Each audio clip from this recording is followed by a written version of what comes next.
Types of numbers in mathematics. Basic guide. If you're a new bird and just started learning mathematics, then this is for you. Chapter 1 in your mathematics textbooks always includes types of numbers. This is your basic guide. Natural numbers, N.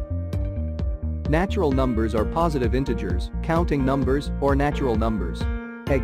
1, 2, 3, 4, etc. Whole numbers, W.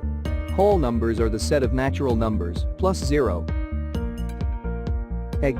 0, 1, 2, 3, 4, etc.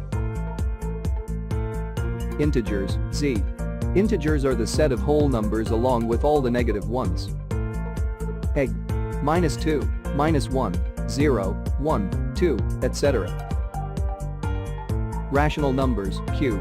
Rational numbers are fractions with top and bottom numbers as integers. Egg. 1/2, 3/4, 4/3, 4, 1, etc.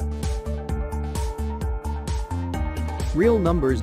Real numbers are the measuring numbers that include all the forms of numbers written in decimal too. Egg.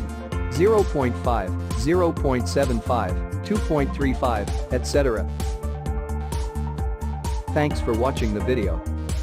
If you need any help with your mathematics assignment, you can seek instant online assignment help from the top experts at Homework Minutes. For more, www.homeworkminutes.com.